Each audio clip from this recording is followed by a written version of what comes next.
Yang kedua, al-iqamatu fi biladihim wa adamul intiqali minha ila biladil muslimin li ajlil firar bid-dini.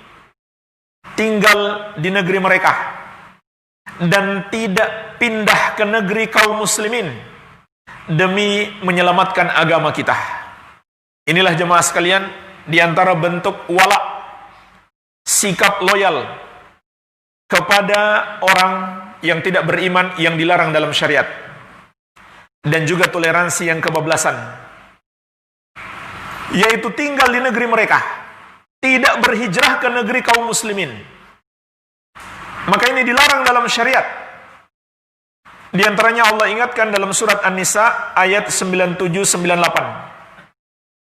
atau 97 sampai 99. Kata Allah, innal ladzina tawaffahumul malaikatu zalimi anfusihim qalu fima kuntum qalu kunna mustad'afina fil ard.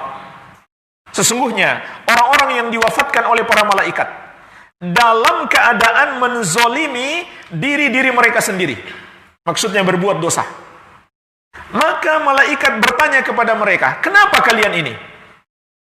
Mereka pun menjawab, kami orang-orang yang lemah di negeri ini.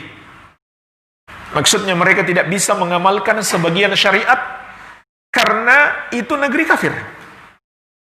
Seperti jemaah sekalian hari ini, negara-negara yang koar-koar tentang kebebasan, hak asasi manusia. Ternyata itu hanya tipuan belaka, hanya omong besar saja. Hak-hak kaum muslimin tidak mereka hormati.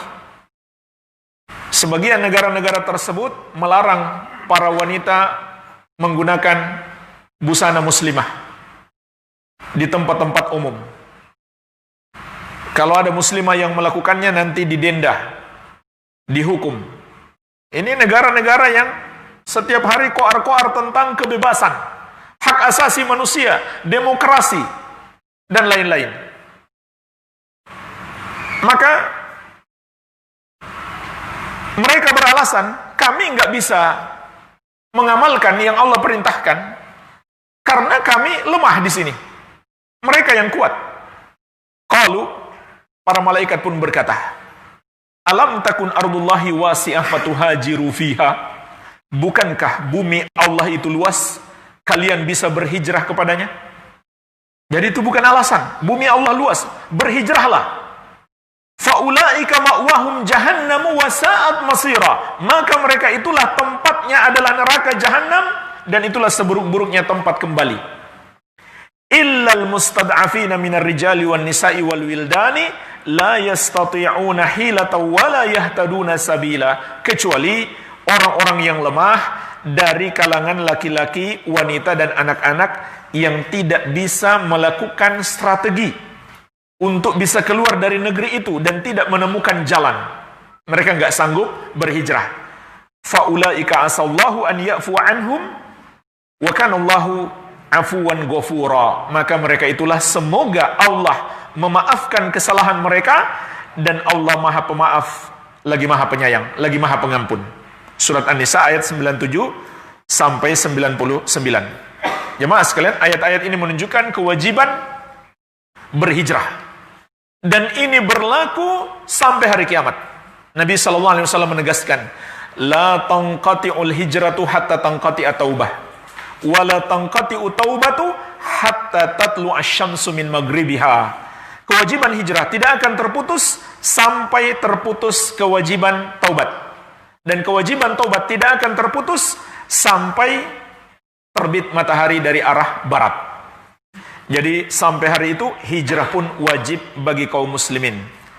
Dan dalam hadis yang diriwayatkan Abu Daud dan Tirmidzi dari sahabat yang mulia Jarir bin Abdullah radhiyallahu anhu, Rasulullah sallallahu alaihi wasallam menegaskan, ana bari'um min kulli muslimin yuqimu baina adhhuril musyrikin. Aku berlepas diri dari seorang muslim yang tinggal di tengah-tengah orang musyrik. Jadi jemaah sekalian, ini menunjukkan dosa besar karena Rasulullah SAW berlepas diri dari orang yang melakukannya. Tapi sebagian kaum muslimin malah bangga. Dia bisa tinggal di negeri-negeri orang-orang yang tidak beriman kepada Allah Azza wa Jalla. Iya. Maka pada dasarnya hukum asalnya tinggal di negeri-negeri orang-orang kafir itu adalah haram dan dosa besar kecuali terpenuhi 4 syarat. Syarat yang pertama, ada hajat. Bukan sekedar pingin hidup lebih enak di sana dibandingkan negeri-negeri kaum muslimin. Alhamdulillah faktanya banyak negeri-negeri kaum muslimin yang kita juga hidup nyaman, enak. Termasuk di negeri kita. Aman jemaah sekalian. Ini nikmat besar yang Allah berikan kepada negeri kita. Negeri yang aman. Maka jaga nikmat keamanan ini. Harus dijaga baik-baik. Jangan sampai kita yang malah merusak nikmat keamanan dengan cara menimbulkan perselisihan antara anggota masyarakat atau antara masyarakat dan pemerintah, masyarakat dan aparat, dengan cara turun ke jalan, melakukan demonstrasi dan lain-lain. Itu semuanya adalah aktivitas merusak nikmat keamanan, tidak mensyukuri nikmat keamanan yang Allah berikan. Antum lihat di Suriah jemaah sekalian, akibat perang, salah satu dampak buruknya, anak-anak kaum muslimin tidak belajar agama dengan baik. Sekolah-sekolah mereka hancur. Sekolah-sekolah mereka hancur. Saya lihat video, anak Suriah sudah berumur 10 tahun. Tidak hafal surat Al-Ikhlas. Bahkan surat Al-Fatihah nggak hafal. Karena dia nggak belajar. Hidup berpindah-pindah dari satu tempat pengungsian ke tempat pengungsian yang lain. Ini satu contoh saja. Betapa besar mudaratnya kalau hilang nikmat keamanan. Jadi jangan terbawa emosi. Lihat ke depan apa yang kita lakukan itu apakah mendatangkan manfaat atau malah mudaratnya lebih besar. Mungkin ada manfaatnya, tapi mudaratnya lebih besar. Jadi hati-hati jemaah sekalian. Walhamdulillah negeri-negeri muslim banyak yang hidup nyaman, aman. Ya, terutama di negeri tauhid, di negeri Haramain di Arab Saudi, negeri yang aman, tentram, kaum muslimin di sana. Jadi, kalau tinggal di negeri kafir, kalau pingin cari lebih nyaman saja, itu nggak boleh. Yang dibolehkan kalau ada hajat, ada keperluan. Ya, contohnya, untuk berdagang boleh, itu hal yang mubah. Untuk sekolah, yang ilmunya tidak kita miliki, ilmu dunia. Jangan pergi belajar ilmu agama di sana.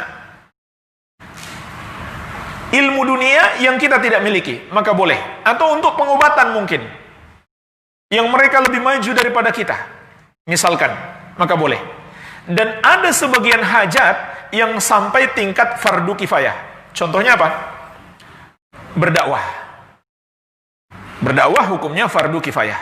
Iya. Jadi ini yang pertama, bukan sekedar kita main-main, pingin senang-senang, pingin hidup lebih nyaman di sana. Tidak. Yang kedua, kita mampu mengamalkan agama kita. Contohnya tadi muslimah tidak dilarang berjilbab. Kalau tiba di bandara langsung disuruh buka jilbab, maka kita sudah tahu seperti itu, nggak boleh kita ke sana.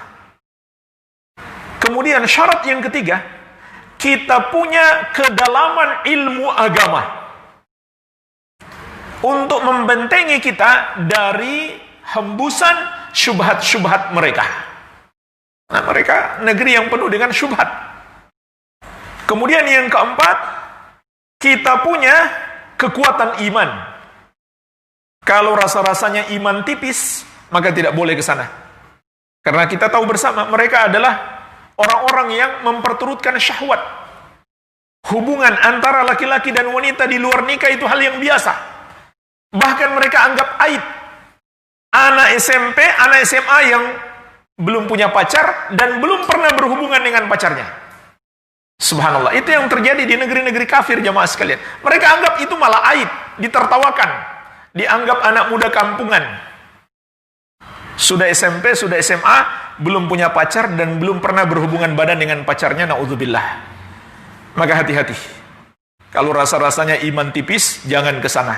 Baik, ini 4 syarat bolehnya kita datang ataupun tinggal di negeri kafir. Dan juga ditambah lagi syarat tambahan jemaah sekalian, bukan hanya untuk diri kita. Kita juga harus menjamin anak keturunan kita terjaga. Mungkin kita bisa jaga diri, bagaimana dengan anak-anak kita?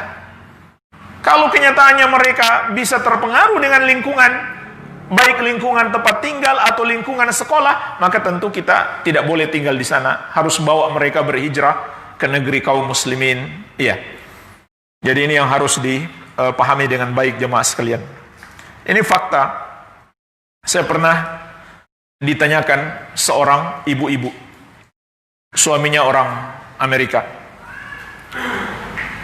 Dan dia orang Indonesia. Ya sudah tinggal di sana. Anaknya cuma 2. Satu sudah jadi ateis, satu sudah jadi LGBT. Subhanallah. Dan dia baru sadar sudah sekarang ini. Baru bertanya bagaimana solusinya Ustaz. Ya sudah sulit, karena anaknya sudah gede. Iya. Jadi jemaah sekalian hati-hati. Ini bahaya besar. Bukan hanya untuk kita, tapi untuk keluarga kita. Iya.